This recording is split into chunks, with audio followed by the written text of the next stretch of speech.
Yan, Tito Sed here. May newfound na na cravings na hinahanap yung asawa ko. So ngayon, mahilig siya sa chicken biryani. And yan, kumaway siya dyan. Pupunta kami ngayon sa MOA para pumunta sa Royal Indian Curry House. Titikman namin yung chicken biryani nila. And kung meron pa silang ibang dishes, titikman din natin. So tara, punta na tayo dun sa may Royal Indian Curry House, dun sa may MOA.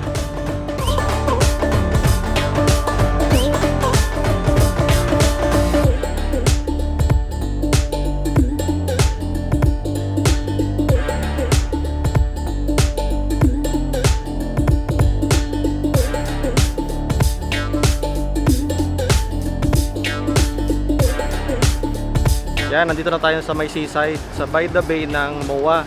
Yan, kasama ko si Lex. Oh. Hello naman, Lex. So yan, medyo amoy dito, amoy dagat. Na-try namin tignan kung marami yung tao dun sa may Royal Indian Curry House. Hopefully masarap nga doon and masatisfy yung cravings talaga ni Lex ng chicken biryani. Sige, tara, punta na tayo dun sa Royal Indian Curry House.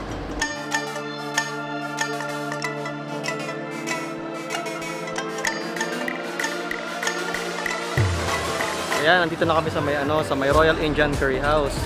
So, Rich pala yung tawag sa kanya kasi yung abbreviation niya is RICH, Rich. So tara, pasok na tayo sa loob. Yan guys, nandito na tayo sa may Royal Indian Curry House. Nakapasok na tayo. And yung una ko napansin is yung wall ng awards nila doon, and parang napansin ko isa sila sa sa highly reviewed na restaurants for Indian cuisine. So, yun. Makikita nyo naman sa screen ko yung mga awards na yan. Ipa-flash ko na lang. Naging factor pala noong 2017 na bumisita yung Prime Minister ng India. Yung chef ni Royal Indian Curry House ang nag-serve sa kanya. Kaya pala isang factor din na Royal Indian Curry House yung pangalan nitong restaurant. So si Chef Rana to, si Chef Rana. Ito makikita nyo sa screen.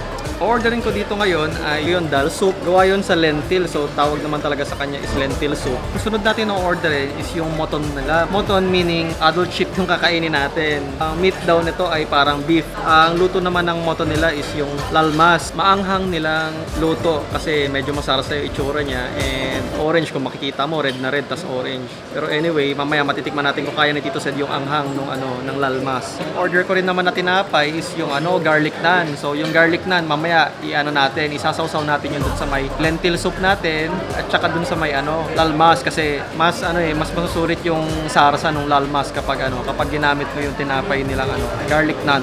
Yung next naman natin na orderin is yung yung chicken biryani nila. So yung chicken biryani yun talaga yung habol namin dito na kainin kasi yun yung cravings ni Lex eh. Na-request kong i-order is yung medium spicy, yung saktong spicy lang para kaya rin naman ni Lex kasi pag yung sobrang spicy, kung ako lang naman yung ma-order, eh syempre kaya ni Tito Sed yan, pero kasama ko yung asawa ko ngayon wala akong choice. Tapos yung sunod kong orderin is yung nila, yung lassi. Yung lassi is lang naman yan, mix ng gatas at saka ng yogurt. Tapos yung isa pang order ko na drink is yung buttermilk.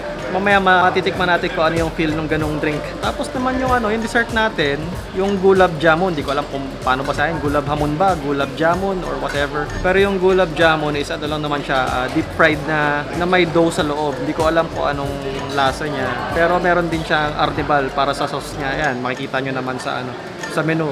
Hintayin muna natin yung orders natin and relax muna kayo dyan.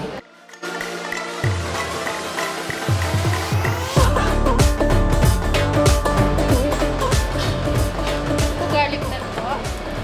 Lalmas po. Right na po na po. Chicken biryani.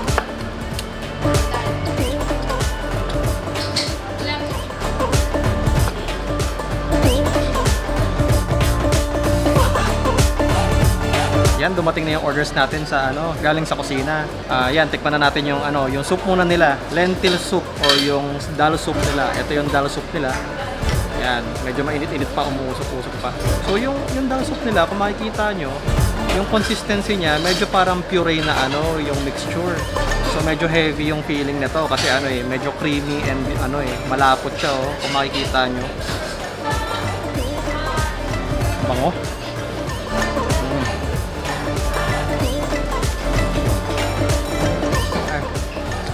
Sarap. Grabe yung yung lentil soup nila.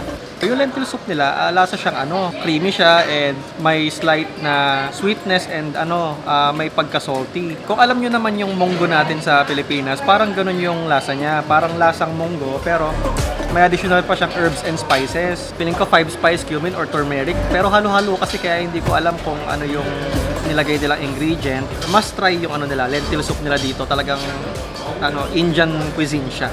Kukuha lang ako dito ng ano sa gilid. Ay, nag-on bigla ilaw. Kukuha lang ako sa gilid ito. Ito yung garlic naan nila. So, 3 malaking piraso ng ano ng tinapay. Punit tayo ng isa. Yan, pumunit na ako ng ano, garlic naan. So, ito yung itsura niya. Parang pizza tuloy yung itsura. Pero, usually yung garlic naan, kinakain talaga siya na may sausawan. Pero, kainin muna natin siya by itself. Pataste natin kung goods talaga siya.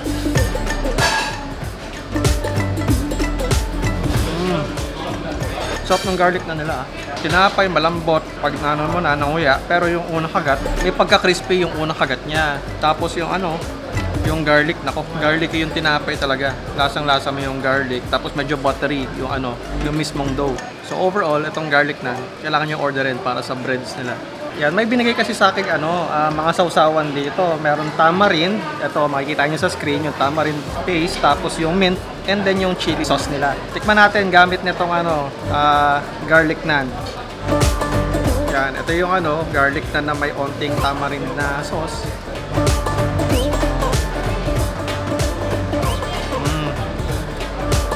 Medyo compatible siya kasi garlic yun na nga yung tinapay. Tapos dagdag ng asim yung tamarind. Tamarind isang palok lang naman sa atin. Pero yun, good yung tamarind sauce. Sunod naman natin yung ano, yung paborito ko yung chili sauce. Manghang kasi kaya paborito ko to. Yan, ito yung ano, yung garlic na may chili sauce.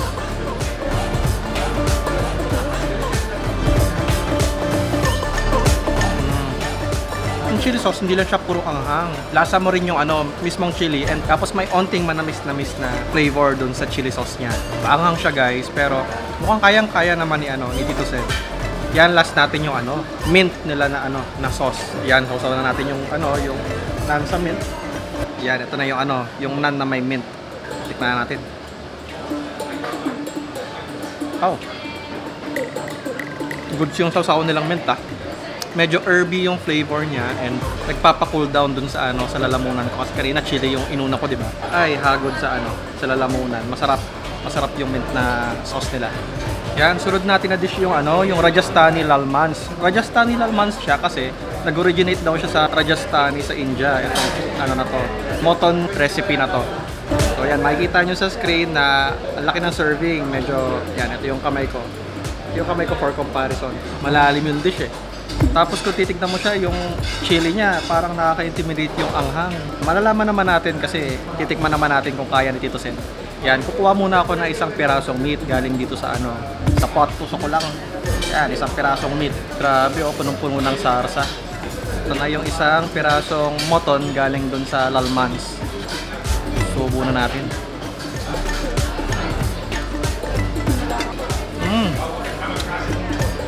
Grabe. Yung sarsa niya, malasa. Tapos yan, kung mapapansin nyo, ang bilis ko lang nanguya at saka nalunok. So, malambot yung meat niya. And para siyang ano, parang beef yung feeling ng ano, ng mutton nila. Tapos yung lasa ng sauce, iba-ibang lasa yung natikman ko. Syempre yung red chili, lasang-lasa ko kaagad. Tapos siguro may mga nilagay din silang 5 spice turmeric or mga cumin, yung usual na mga spices ng ano, ng Indian cuisine. So medyo earthy yung flavor. Tapos ano, creamy yung mismong ano, sauce. Hindi naman siya puro anghang lang. Yung meaty na feeling ng ano, ng mutton, kakaiba siya. Hindi siya malansa in a way na parang yung usual lang natin na kinakain na beef, yung feeling ng mutton. Medyo salty siya in a way na lasa na siyang umami, hindi siya yung salty na ayaw natin na maalat. Try naman natin sausaw yung ano, yung garlic naan bread natin dun sa sausawan natin na ano, Lalmans. Masulit naman natin yung pinaka sauce natin. Kuha na ako.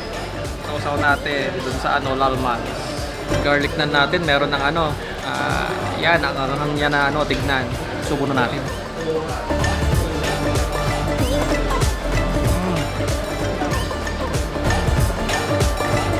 Talong nagpasarap dun sa garlic naan, yung sarsa ng ano, Lalmans. Nagdagdag ng ayun nga, ng earthy flavor, nung umami flavor nung ano, nung dish ng Lalmans.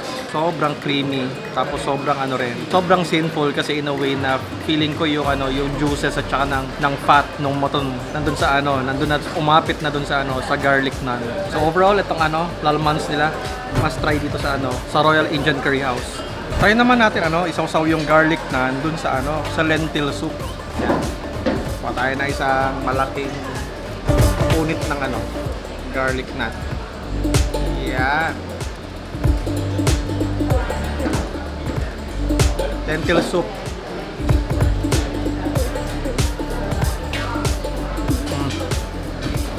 Actually perfect pair tong perfect pair yung kahit sigurong naan or garlic naan dito sa lentil soup. Kailangan nyo siya matry.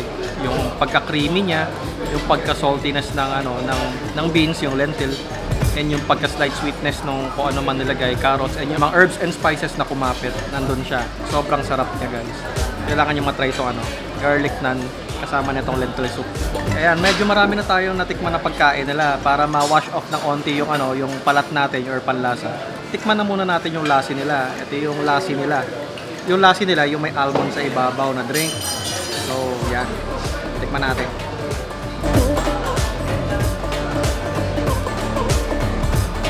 Very nice kasi yung yogurt tsaka yung milk parang mas lalong napalakas niya yung panlasa ko kasi maasim siya and sweet din siya. So, okay na okay tong drink na i-try nyo dito sa sa Rich.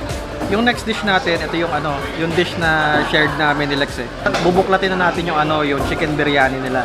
Yung chicken biryani nila, usually good for 2 to 3 persons daw ito. So, ito yung chicken biryani.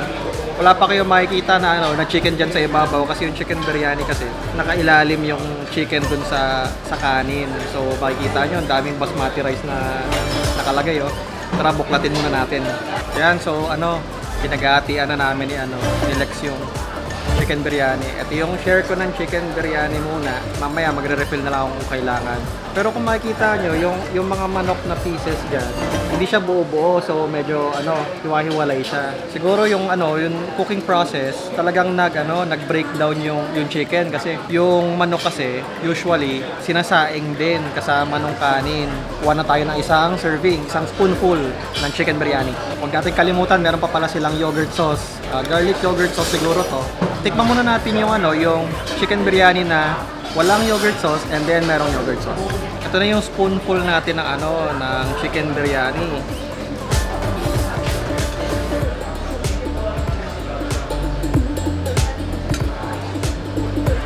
Wow. Sarap ng chicken biryani nila, guys, kasi yung yung chicken malambot, tender siya, and yung lasa ng ng chicken biryani. May iba't ibang spices dun sa sa chicken as well as dun sa sa rice.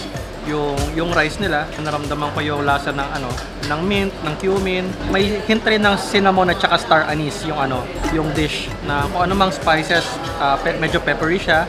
May onti rin siyang anghang kasi nakikita ko parang may may chili powder din na nakalagay. So ito na daw yung normal na spice level nila. Para sa akin sakto lang. Kamusta yung anghang ng chicken biryani? Hindi daw maanghang. So, sa susunod na bisita namin dito, dapat nandun na kami sa normal spice level ng ng Indians. Kasi, para mas may hit pa yung anghang. Yung biryani rice, gawa siya sa basmati and meron siyang kagat. In a way na, tamang-tama lang yung saing ng kanin and hindi siya soggy, hindi rin siya sobrang tigas. Balance na balance lang. Kumbaga sa may noodles, merong al dente. Dito sa kanin nila, sakto yung luto ng chicken biryani nila. Okay, try naman natin yung may yung may yogurt nila. Garlic yogurt sauce. So, isang malaking portion ng chicken nila na may yogurt sauce kasama rin na may kanin. Tikman na natin yung isang spoonful ng chicken biryani.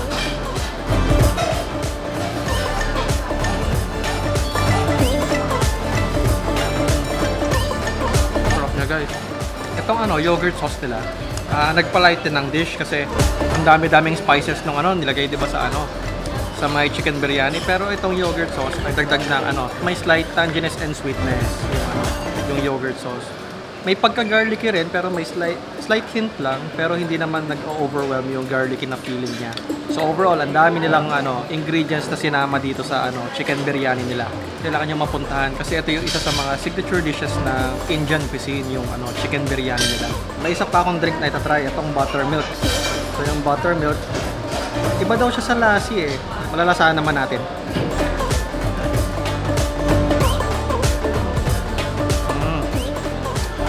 Itong buttermilk nila, oo, medyo yogurt yung yung texture, yogurt milk, pero mas salty siya as compared dun sa lassi kanina.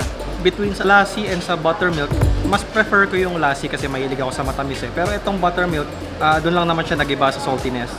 Ayan, ito na yung last na dish na kakainin natin. Ito yung gulab jamun. So yung gulab jamun, meron siyang bits ng ano sa taas, almonds, and makikita nyo naman ito yung almonds.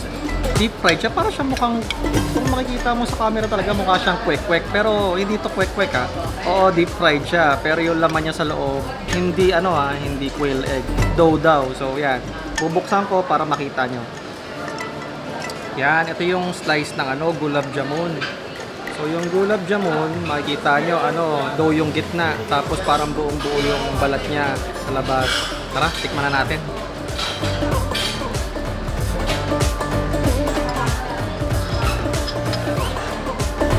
Sarap niya. Yan, wala na, ubos na. So yung gulab jamun, yung lasa niya, hindi katulad ng kwek-kwek na hiwala yung balat sa labas. Buong buo siya kung makikita nyo. Manamis-namis siya sa labas. Arnibal pala yung ano, nilagay nilang sauce dun sa labas. And then yung loob, yung dough niya may rough texture. Pag unang kagat mo, malambot siya. Habang hinunguya mo na siya, hindi siya chewy. Parang solid pa rin yung feel. So overall, itong ano, gulab jamun, perfect para sa Indian cuisine na kinain.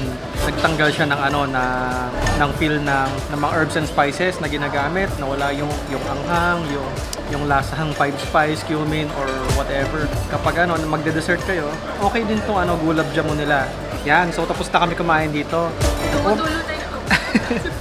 Kasi ano, medyo nahirapan siya. Medyo nahirapan siya sa spiciness daw na level. Kala ko ba kaya mo? Ano ba kaya mo? Hindi kaya ko, pero hindi ko naman sinabing hindi ako sisipon. sobrang goods naman yung experience namin dito sa Royal Indian Curry House, yung staff, accommodating, tapos yung pagkain, sobrang solid.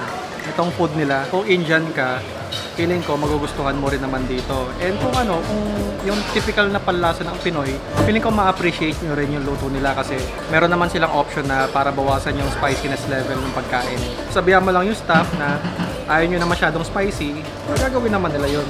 Pero kung gusto nyo talaga yung legit na Indian experience, yung panlasa na pang Indian talaga, ay dapat yung yung normal na spice level yung paluto nyo sa kanila kasi sobrang herby, maraming spice yung pagkain. So overall, Tito Sed approve naman itong Tito Sed approve naman itong Royal Indian Curry House o Rich kasi yung yung abbreviation nila. Like, share, and subscribe if you haven't already, and click on the bell icon para dumami rin naman yung mga nanonood sa videos natin. And hanggang dito muna si Tito Sed, signing off muna. And hanggang sa susunod na video ulit. Thank you guys!